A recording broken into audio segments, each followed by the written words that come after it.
Hey guys, I'm back, welcome back to the channel, and welcome to my first movie review of 2022. In today's video, I'm going to be doing a movie review on Death on the Nile. This is the second movie adaptation of the Agatha Christie novel of the same name, and also the follow-up to 2017's Murder on the Orient Express. This film was released this year in 2022, following like 6 delays or something. It was originally meant to come out in 2020. I think it was originally meant to come out in 2019 at first. I'm not sure, but this film's been delayed more than No Time to Die, I know that for sure. This film stars Kenneth Branagh, who is also the director of the film, returning from Murder on the Orient Express, Armie Hammer and Gal Gadot. This film's plot is basically the same as Murder on the Orient Express with different locations, but Hercule Poirot is having a vacation in Egypt this time, and he's having it aboard a glamorous river steamer. However, it is cut short when there is a murder on board, and yeah, it turns into a whodunit again. Now, this is a film I wasn't too interested in beforehand. I wasn't, actually planning on seeing this as, my first film of 2022 or anything. But one of my friends did invite me and a few other friends to see it with them for their birthday, so here we are. And I did also watch Murder on the Orient Express 2017 in preparation for this film. And if you want me to do a review on that, let me know, but I will definitely be comparing the two films throughout this review, to put it lightly. So in usual fashion, let's start off talking about the positives of the film. And much like Murder on the Orient Express, this is a flawed film, but it is very, very well made. Much like Orient Express, easily my favourite part about this movie is just how well they captured, the sort of time that it's set, I guess. The costume design's absolutely amazing. Set designs, the way it looked, all of it is just absolutely fantastic. On top of that, there is some, utterly fantastic cinematography in the movie. It's even better than the cinematography in Murder on the Orient Express. That is also one of the movie's minor faults, in my opinion, but I'll get onto that in just a second. Yeah, absolutely, stunning cinematography. I really love the way this movie looks. Fantastic costume designs. Yeah, this movie just looks really, really good.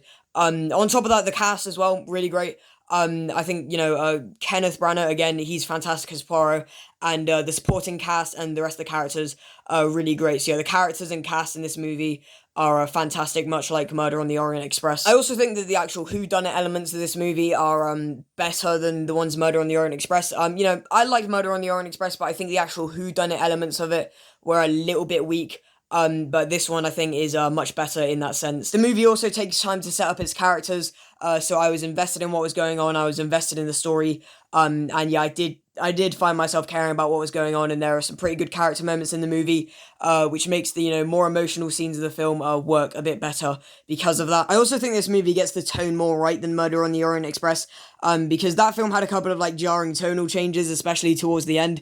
It started off relatively lighthearted, and then, once the murder happened, it, got darker, which is understandable, there was a murder, but then, the end of the movie, and, once the final twist happens, it just went full out, depression, suicidal mode, and this movie, thankfully, doesn't do that. But interestingly enough, with this film, in my opinion at least, I can't really say I didn't expect what I was seeing on screen. I think this movie is basically the same as Murder on the Orient Express. Yeah, now time to start talking about the negatives of the film. And, yeah, as I said, it is very similar to Murder on the Orient Express, and, it's just nothing we haven't seen before. Don't go into it expecting anything new whatsoever. The stuff that Murder on the Orient Express did well is, done well, and I think in some cases even better in this movie.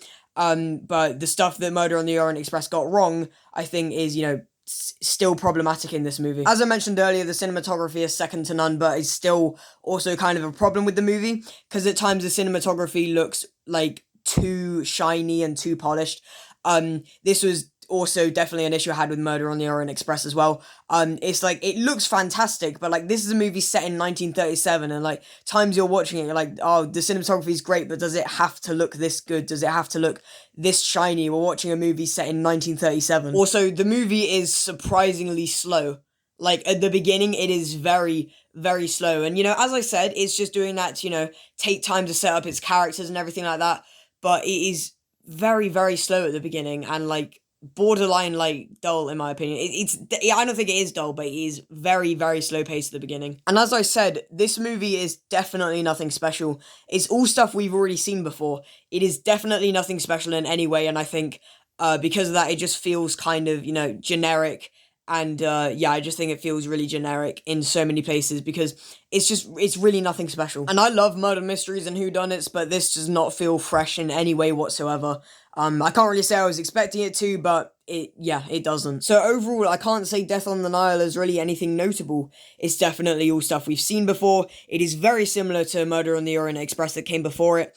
And it's definitely something that, it's not special in any way whatsoever, in my opinion. That being said, it's a very well made film. I think the filmmakers haven't learned from all their mistakes from Murder on the Orient Express, but what they got right, as I said, I think some of it is even better in this movie. It's a very well made film. It is entertaining. It's good. I like it. That's my final verdict on this film. On both of these films, in fact, because I feel the exact same way about both these two films. They're good. I like them. Put that on the poster. It's good.